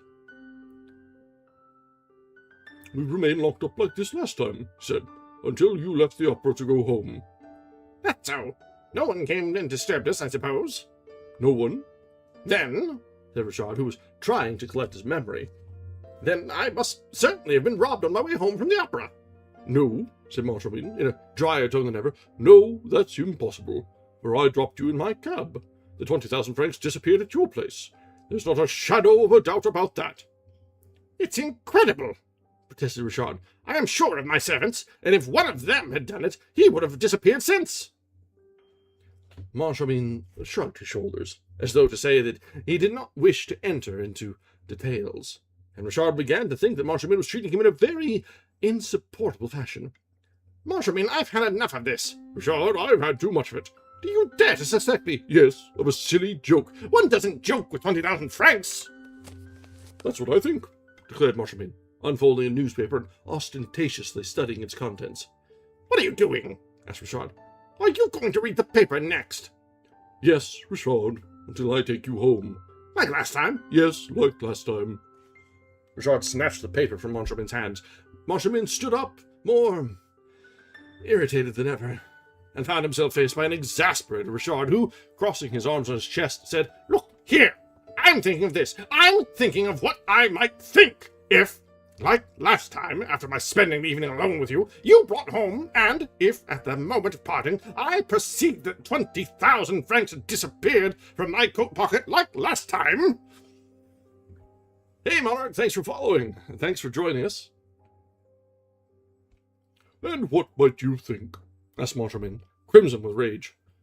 "I might think that as you hadn't left me by a foot's breadth, and as by your own wish you were the only one to approach me, like last time, I might think that if that 20,000 francs were no longer in my pocket, it stood a very good chance of being in yours." Moncharmin leaped up at this suggestion. "Oh!" he shouted, "a safety pin!" "What do you want a safety pin for?" "To fasten you up with." "A safety pin! A safety pin!"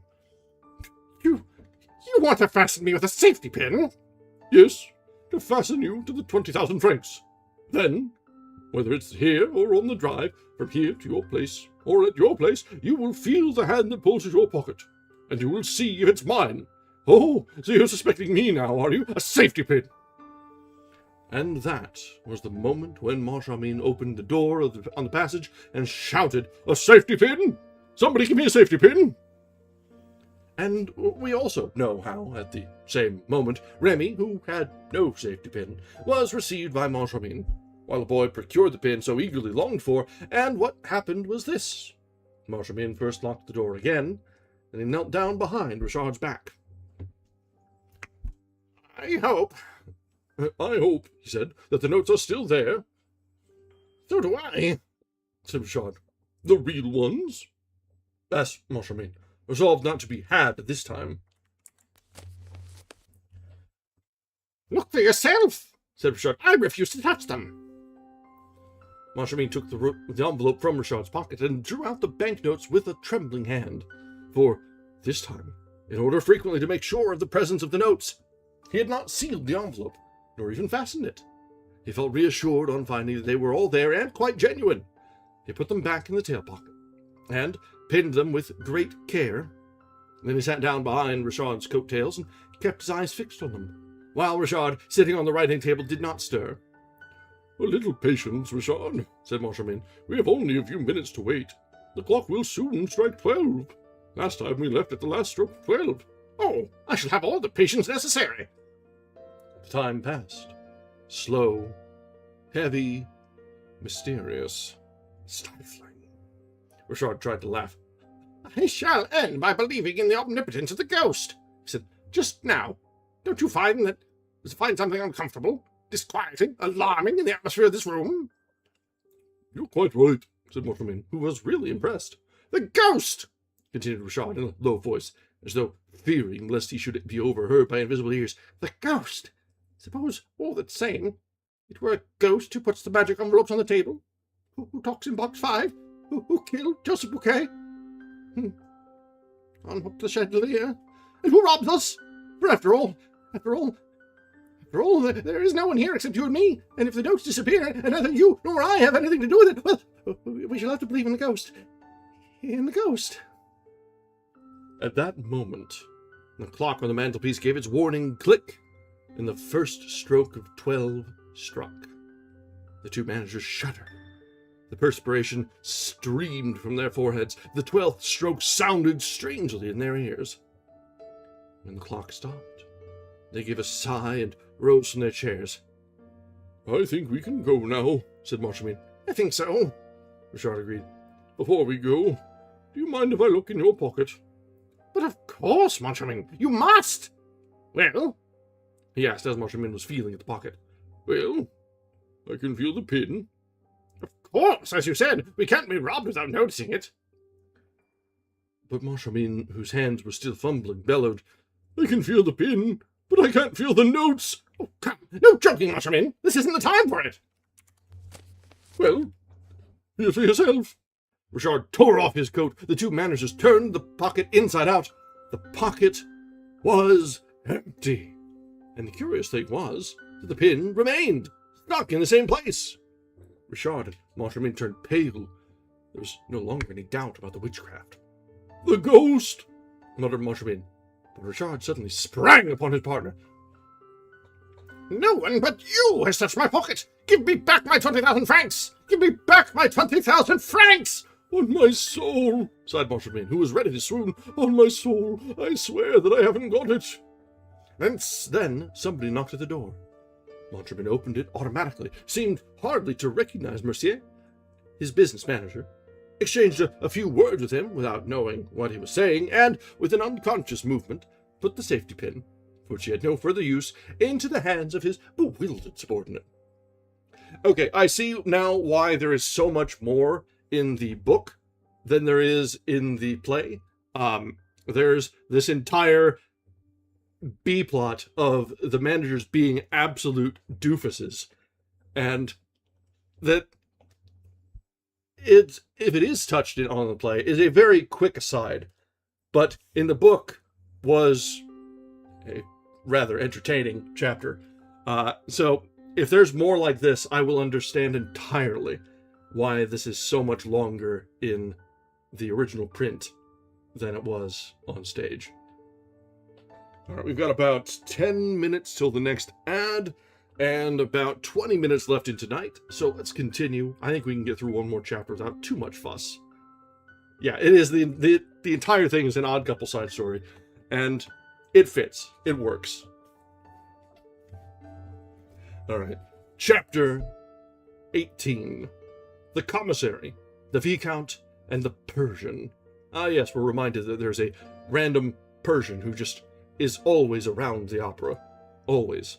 Mysterious. No one understands why. No one knows what he does. He's just there. Just there. The first words of the commissary of police on entering the manager's office were to ask after the missing prima donna. Is Christine Daae here? Christine Daae here? Echoed Richard. No. Why? Answered Moncharmin. He had not the strength left to utter a word. Richard repeated for the commissary, and the compact crowd which had followed him into the office observed in impressive silence. Why do you ask if Christine Daae is here, Monsieur le Commissaire? Because she has to be found, declared the commissary of police solemnly. What do you mean she has to be found? Has she disappeared? In the middle of the performance. In the middle of the performance? This is extraordinary. Isn't it? But it's quite as extraordinary as that you should first learn of it from me. Okay. So, I'm generally in the ACAB sort of camp. But this cop is actually kind of entertaining.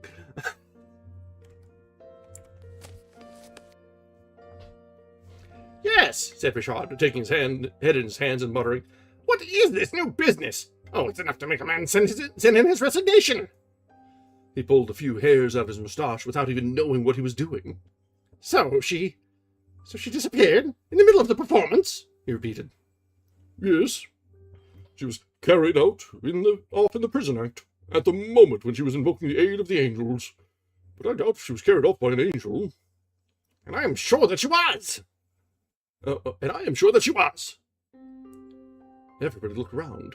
A young man, pale and trembling with excitement, repeated, I am sure of it. Sure of what? Asked Miss Freud. That Christine Daae was carried off by an angel, Monsieur le Commissaire, and I can tell you his name. Aha!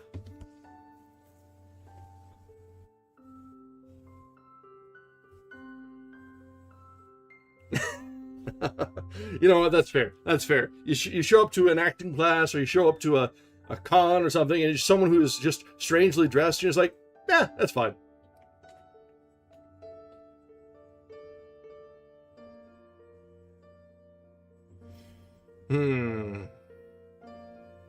Man, undergrad was weird.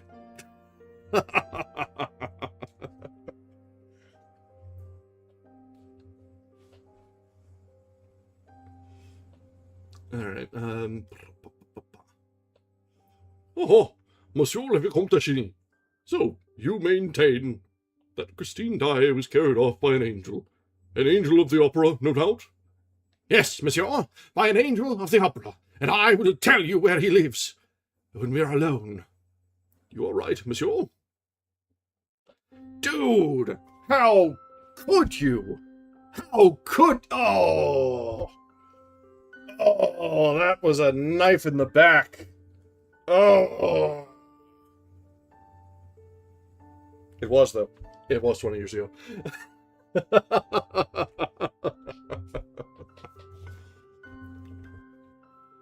Oh, I will always suffer with you, friendo.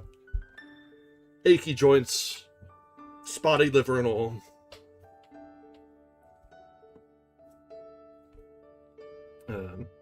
And the commissary of police, inviting Raoul to take a chair, cleared the room of all the rest, excepting the managers. Then Raoul spoke.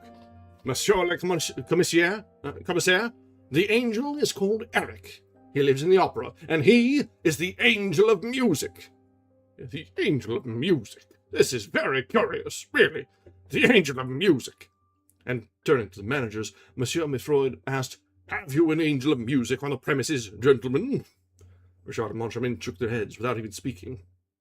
Oh, said the Viscount, those gentlemen have heard of the opera ghost. Well, I am in a position to state that the opera ghost and the angel of music are one and the same person, and his real name is Eric. Monsieur Mifroid rose and looked at Raoul attentively. I beg your pardon, monsieur, but is it your intention to make fun of the law? And if not, what's all this about the opera ghost? I say that these gentlemen have heard of him. Gentlemen, it appears that you know the opera ghost. Richard rose, with the remaining hairs of his moustache in his hand. No, no, Monsieur Commissary, no, we do not know him, but we wish that we did, for this very evening he has robbed us of 20,000 francs. That was the wrong one speaking. No, that was the right one, yeah. And Richard turned a terrible look on Moncharmin, which seemed to say, "Give me back the 20,000 francs or I'll tell the whole story." Moncharmin understood what he meant, for with a distracted gesture he said, "Oh, tell everything and have done with it." As for Mifroid, he looked at the managers and at Raoul by turns, and wondered whether he had strayed into a lunatic asylum. He passed his hand through his hair. "A ghost," he said, "who, on the same evening, carries off an opera singer and steals 20,000 francs is a ghost who must have his hands very full. If you don't mind, we will take the questions in order. The singer first, the 20,000 francs after. Come, Monsieur de Cheny, let us try to talk seriously. You believe that Mademoiselle Christine Daae has been carried off by an individual called Eric. Do you know this person? Have you seen him?" "Yes." "Where?" "In a churchyard." Monsieur Mifroid gave a start, began to scrutinize Raoul again, and said, "Of course, that's where ghosts usually hang out. What were you doing in that churchyard?" "Monsieur," said Raoul, "I can quite understand how absurd my replies must seem to you, but I beg you to believe that I am in full possession of my faculties. The safety of the person dearest to me in the world is at stake. I should like to convince you in a few words, for time is pressing and every minute is valuable. Unfortunately, if I do not tell you the strangest story that ever was from the beginning, you will not believe me. I will tell you all I know about the opera ghost, Monsieur Commissary. Alas, I do not know much." "Never mind, go on!" exclaimed Richard and Moncharmin, suddenly greatly interested. Unfortunately, for their hopes of learning some detail that could put them on the track of their hoaxer, they were soon compelled to accept the fact that Monsieur Raoul de Cheny had completely lost his head.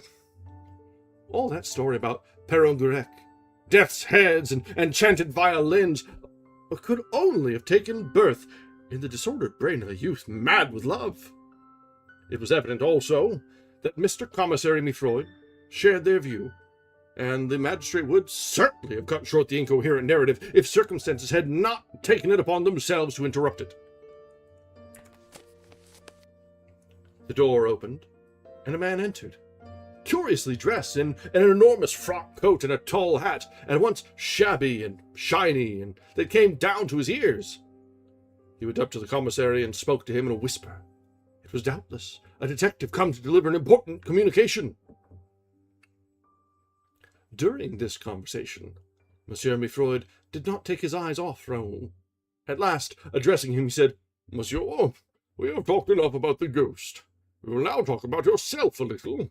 If you have no objection, you were to carry off Mademoiselle Christine Daae tonight?" "Yes, Monsieur le Commissaire." "After the performance?" "Yes, Monsieur le Commissaire." "All your arrangements were made?" "Yes, Monsieur le Commissaire." "The carriage that brought you was to take you both away. There were fresh horses in readiness at every stage." "That is true, Monsieur le Commissaire." "And nevertheless your carriage is still outside the rotunda, awaiting your orders, is it not?" "Yes, Monsieur le Commissaire." "Did you know that there were 3 other carriages there, in addition to yours?" "I did not pay the least attention." "They were the carriages of Mademoiselle Sorelli, which could not find room in the Corps de l'Administration of Carlotta, and of your brother, Monsieur le Comte de Cheny." "Very likely." "What is certain is that, though your carriage and Sorelli's and Carlotta's are still there, by the rotunda pavement, Monsieur le Comte de Cheny's carriage is gone." "This has nothing to do—" "I beg your pardon. Was not Monsieur le Comte opposed to your marriage with Mademoiselle Daae?" "That is a matter that only concerns the family." "You have answered my question. He was opposed to it. And that was why you were carrying Christine Daae out of your brother's reach. Well, Monsieur de Cheny, allow me to inform you that your brother has been smarter than you. It is he who has carried off Christine Daae." "Oh, impossible!" moaned Raoul, pressing his hand to his heart. "Are you sure?" Immediately after the artist's disappearance, which was procured by means which we have still to ascertain, he flung into his carriage, which drove right across Paris at a furious pace. Across Paris? asked poor Raoul in a hoarse voice. What do you mean by across Paris? Across Paris and out of Paris, by the Brussels road. Oh, cried the young man, I shall catch them! And he rushed out of the office. And bring her back to us, cried the commissary gaily. That's the trick worth 2 of the Angel of Musics. And turning to his audience, Monsieur Mifroid delivered a little lecture on police methods. I don't know for a moment whether Monsieur le Comte de Chagny has really carried Christine Daae off or not, but I want to know, and I believe that, as at this moment, no one is more anxious to inform us than his brother. And now he is flying in pursuit of him. He is my chief auxiliary. This, gentlemen, is the art of the police, which is believed to be so complicated, and which nevertheless appears so simple as soon as you see that it consists in getting your work done by people who have nothing to do with the police. But Monsieur le Commissaire de Police Mifroid would not have been quite so satisfied with himself if he had known that the rush of his rapid emissary was stopped at the entrance to the very first corridor. A tall figure blocked Raoul's way. Where are you going so fast, Monsieur de Chagny? asked a voice. Raoul impatiently raised his eyes and recognized the Astrakhan cap of an hour ago. He stopped. It's you! He cried in a feverish voice. You, who know Eric's secrets and don't want me to speak of them. Who are you? You know who I am. I am the Persian. Okay. So, again, the Persian is coming into focus. He's the mystery man of the opera, but not the ghost. But seems there's some sort of connection. All right, but we only have about 5 minutes in our normal time, and I've already snoozed the ads once, so let's go ahead and wind down here for now. It's a wee bit early, but there's a little to no chance of getting through a chapter. Yeah, no chance in hell. So, let's get out of our reading nook here. So, this has been our 4th night, I believe. Let me take a look at the stream title. Indeed, the 4th night of reading from the original, well, not quite the original, this is a translation, but close enough to the original, of The Phantom of the Opera by Gaston Leroux. We've mentioned a few times as we've gone through, that this is quite a lot denser than any of the adaptations, but all the same, I'm shocked at each session how accurate the adaptations are.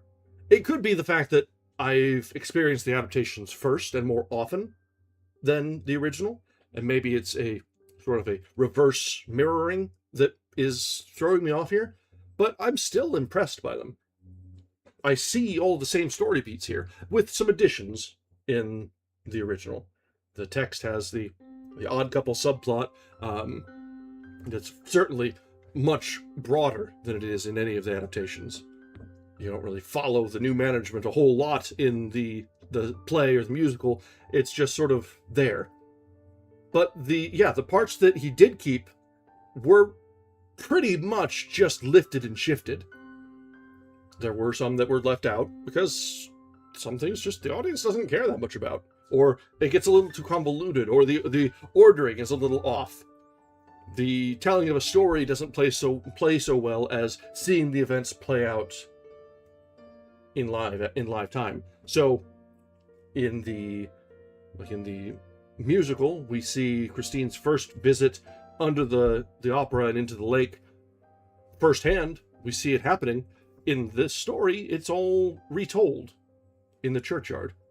Now, the retelling does also happen in the churchyard in the adaptations, but it's really just a clip. Yeah, I totally understand leaving out the side plot, because it's just, there's not that, you need to keep your audience alive, for Christ's sake. And yes, they even managed to have an intermission, and it works. But the needs must. And at this point, I do think that the ends justify the means. But all the same, I'm very impressed by both the adaptations and by how much I'm enjoying this original. It's not to say that I don't always, not always, but most often enjoy our classic books.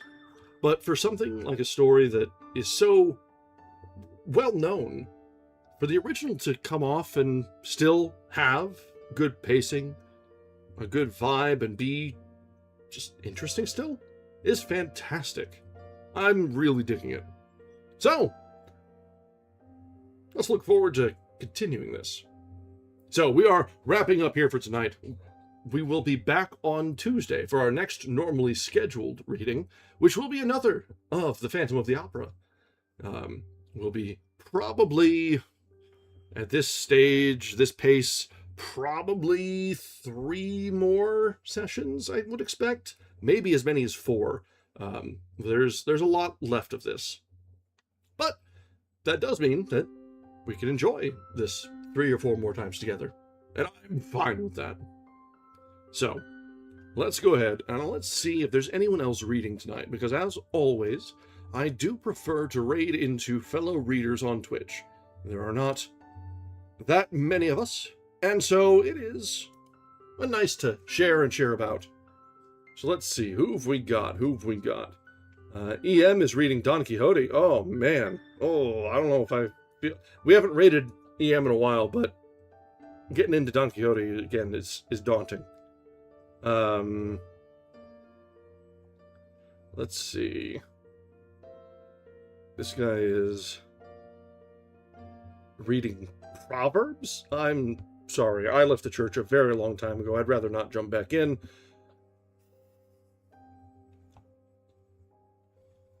Let's see. Oh, Moog is reading Dorian Gray, and she's been going for 11 hours? Holy shit! Let's see.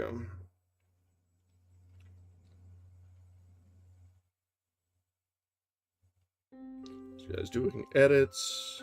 Somebody's working on writing a new cosmic horror story with doomed Yuri.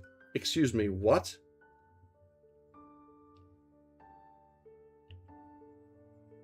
Okay.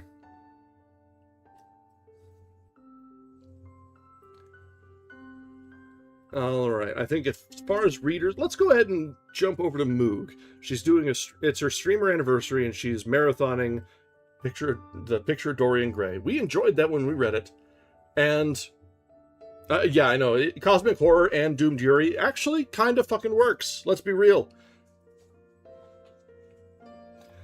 Alright, so we're going to go ahead and raid over to Moog tonight. We've raided her before. She's fantastic. She reads classics a lot like we do, although she's a bit of a flesh tuber. Isn't that just Madoka? You're not wrong. You're not wrong. Alright, so, as a... Thanks, Star. Thanks for joining in, and I hope you enjoy VOD time. So, as always, thanks for joining us. A reminder that we always stream both on YouTube and Twitch. So, if you're on the YouTube side, a subscription to the channel and a like on the stream both go a long way toward convincing the algorithm that we do fun things and maybe to send some new friends our way. If you're on Twitch, thanks for joining us. This is where most of our interaction happens, most of our chat. So, if you'd like to follow along, get notified for when we go live and start our readings, you can follow me on Bluesky for notifications, or follow the channel on Twitch and get the base notifications that way. It's a good way to let me know that you're interested in what we do. Alright, so we're going to go ahead and raid over to Moog now. I hope you give her our very best as she is reading the picture of Dorian Gray for her stream of anniversary. Until next time, thank you very much, and I hope you have a lovely evening.